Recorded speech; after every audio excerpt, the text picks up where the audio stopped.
Hey there guys, thank you so much for joining us. We are back today with another video, this time checking out the fantastic looking upcoming game Jusant. I'm joined by Luke today, who you may recognise from the podcast, as we've both had the opportunity to dive into this special preview build of the game ahead of release, to bring you our thoughts on this 2-hour preview that we've checked out. I'd just like to say a huge thanks to DontNod, the developer and self-publisher of the game, and their PR representative Black Soup for the kind opportunity to cover this preview build of the game in order to share our thoughts with you guys. Jusant is coming to Xbox Series consoles, PS5 and Steam on the 31st of October. And just be sure to take into consideration guys that all capture in this video is from a still in production version of the game. So with all that said, let's jump into the preview.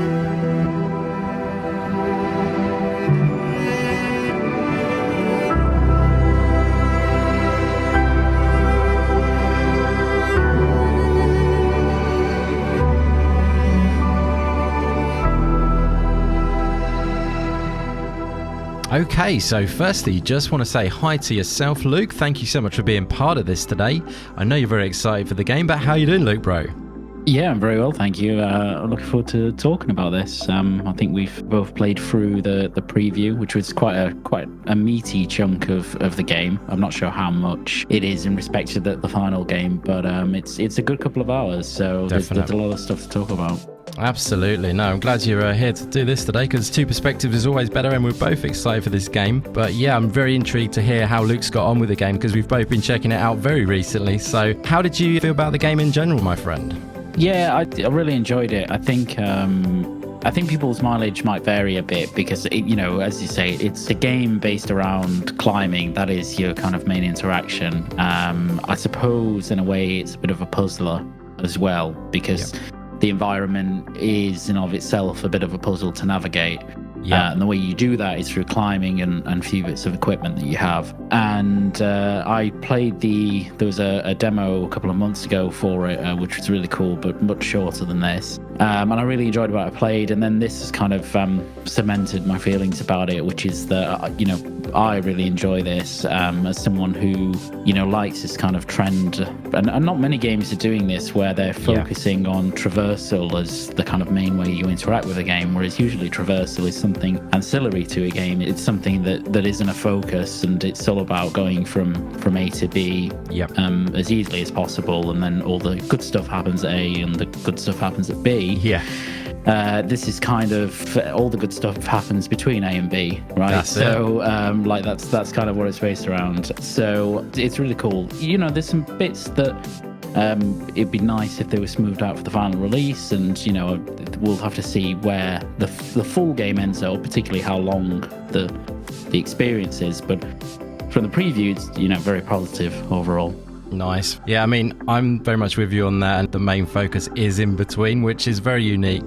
The climbing mechanics in this game are absolutely fantastic. I've never felt such good climbing mechanics in a game. Obviously, that is the focus of the game, and it's that experience and navigating this amazing backdrop and these incredibly vast landscapes that you do in the game. It looks absolutely stunning, of course, as you're probably seeing right now. But you can look up at these amazing, cliff faces, and then you can look back after you've climbed it. It's a great feeling, I think, in this game. It's quite special, and there's a real sort of relaxing kind of meditative sort of vibe in the game, but also there is a challenge there as well, which I really like, because there's a lot of great games like Season and things like that, and Omno and stuff. They go for that kind of sort of similar vibe, I think, but this one just has a bit more engagement in the gameplay, which I really enjoy, and I felt like really connected to the actual mechanics. I think they're quite unique. It's not just press up and you scale the mountain. You do have to actually do a bit of thinking about left hand, right hand movement, and also there's other things which do come into play, like pinning your sort of safety line every so often. So if you do fall, it's not too painful. It's not like you've got to start all over again. You can give yourself a little safety and carry on. So I think they're thinking about the fact that it's, they want it to be a relaxing experience, but they also want a bit of challenge there too, and I think they've done brilliantly on that. Yeah, I mean, the concept behind the climbing is essentially that you're if you're playing on a controller, your right trigger is your right hand. Yep. And left trigger is your left hand. And you kind of have to just use those in the way that you would in real life, which is, you know, you one's your kind of, you know, your forehand and one's your backhand, and then you go up and, you know, scale, and then I can't remember what the equipment. Python is it? Yeah, it's a Python. Something like that. You have 3 of those, I think. Yes. And you can kind of use those anytime you want, and it gives you essentially your own little checkpoint, I suppose. Yes, exactly. So that if you make a mistake and you drop, where you've put that will be the place that you can start from again. Which I think removes some of the frustration. It's a different type of control system to other games, and I think it's all the better for that, because it just really connects you. Like I say, like you said a minute ago, you said like your left hand is actually on the left trigger, and that really does feel like you're reaching out with your left hand when you push the thumbstick and then the left trigger. It's like you're actually stretching out. It's an amazing feeling. And with the pitons, or whatever they are called, they are not just for sort of safety as well. You can pin them inside the mountain, and then you can sort of abseil down and sort of scale the side of the mountain like with a wall run kind of thing. And that's a really cool mechanic as well. When you combine that and then you're grabbing onto something on the other side, it just gets super cool. I don't think this will be for everyone, because I think much of it will depend on if you enjoy the act of climbing in a game, particularly when the act of climbing is mechanically more involved like it is here.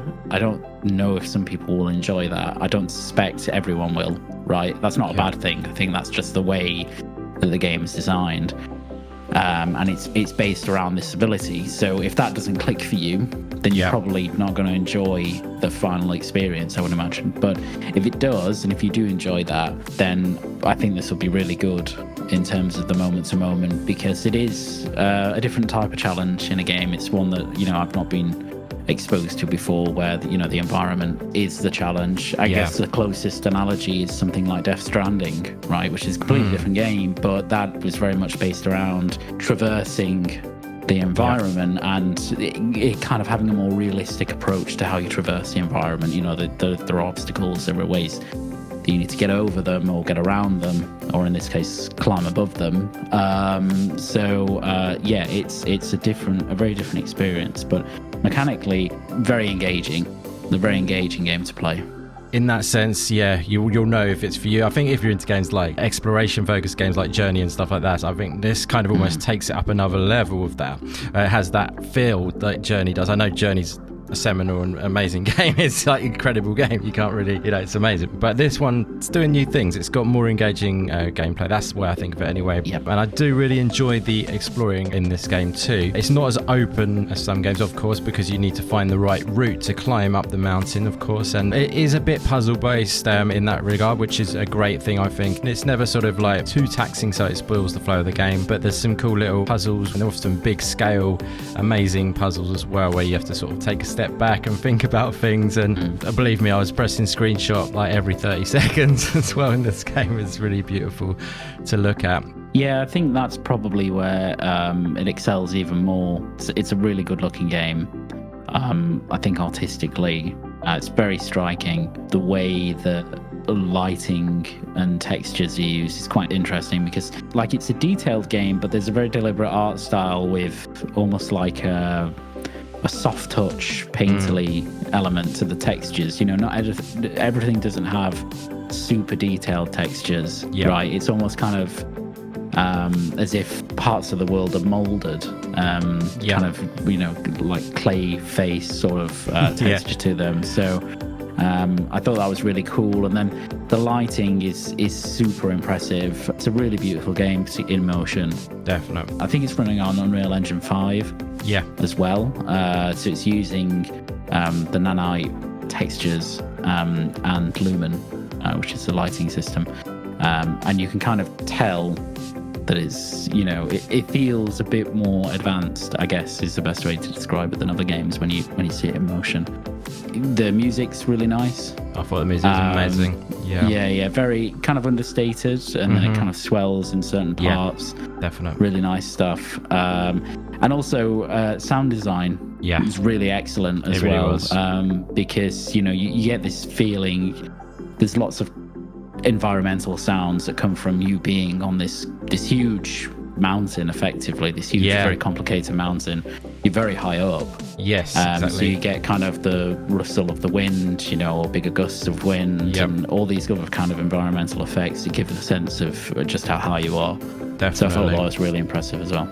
Yeah, no, that's well said. I totally agree with both those things. The sound was something very distinct, I noticed, and the music was incredible. I thought there was a lot of nuance to the different sounds in the game. It was always something different for each individual item that you would touch. If you're standing on a particular plank of wood, it would sound different to the next thing you stood on in the room. It's really engrossing and immersive in that way. And actually, just quickly on a side note, I thought the environmental storytelling of the game was really good, but the only aspect I was regretful of was the text-based pickups. But it's not something that would ever spoil it for me, but there's a lot of text, and I wish it was kind of like just a little bit of voice or something like that, you know, more concise little nuggets of voice. That's a very small little nitpick from myself there. Just comparing it to something again like Season, you know, the little nuggets of voice that you hear in that game, like if that was in this game, I think that would have just perfection for the story. But the environmental aspects of the story in this is really well done though, and it doesn't matter about the text in a way. It doesn't even need to be there, because I think the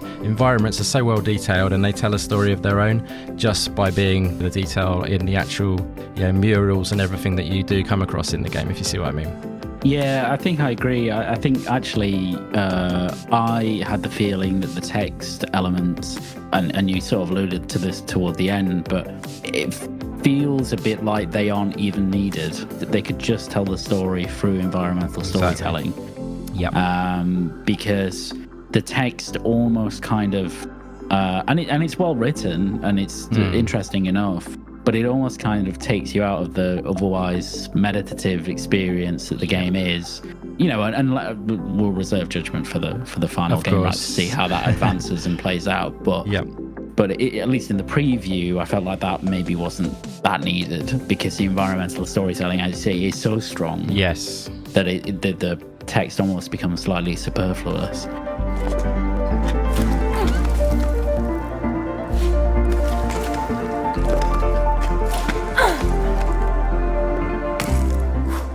There's clearly I guess a central mystery about the game. You know, why is everything so arid? You know, why is there no water? Why did, on this huge mountain, you know, why did people live there? Where have they gone? Why have they gone? You know, what's on the top of the mountain, which I think is really the central conceit. The ballast is your creature companion, made of water, and it's quite cute, obviously. Definitely. But I think it's cool because it's actually a gameplay mechanic as well, because the ballast can do this echo effectively, which almost communicates with certain plants in the environment and causes them to sprout or to grow, which gives you an additional climbing surface. And it's part of the puzzly nature of the game to kind of spot when there's a plant, and that will open up a surface to climb on. So that's really cool. And obviously, you know, there's that central mystery of what is a ballast, you know, why are you taking one to the top of the mountain, and what's happened to everybody else along the way. A cool gameplay mechanic. I'm sure that will expand as well in the full game. I feel like it's only kind of scratching the surface of what you can potentially do with the ballast, and, you know, the other mechanics that are introduced later on.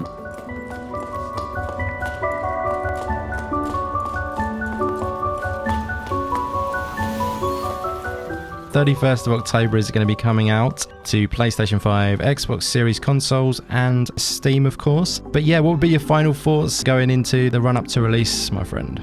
I'm really looking forward to it. I really enjoyed it. I'm looking forward to seeing the full game. I don't think it'll be a super long game, which is actually a really big positive for me.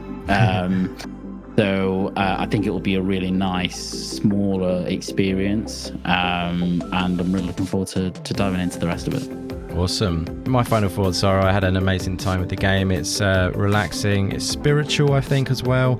It's very engrossing and immersive, and, you know, it's very unique in a sense of the way you play the game. Scaling of the mountains, not every game does have to have combat, and this one is proving that very well, in my opinion, with its great climbing mechanics. And I have a feeling we might see some more fleshed out climbing mechanics in other games off the back of this one, taking a bit of inspiration from it. I do think they're doing a great job with how it's designed designed and everything in it. Feeling great, and I'm very much looking forward to it. Definitely let us know in the chat, guys, if you are excited for Jusant. Let us know your thoughts on the game. As I say, it's coming on the 31st of October. Big thank you once again to DontNod for supplying us the key to check out this preview. Been a blast doing so, and thank you so much everyone who's checking out this video as well. It means a lot. If you do enjoy indie games, guys, and you're checking out this channel, definitely feel free to subscribe. We'd love to have you on board if you're interested in more content like this one. But yeah, thank you so much for watching, and thank you to Luke for joining me for this little chat today. Pleasure. Good stuff. We'll be back again real soon with some more indie game content, guys. Thanks again for watching, and we'll see you in the next one.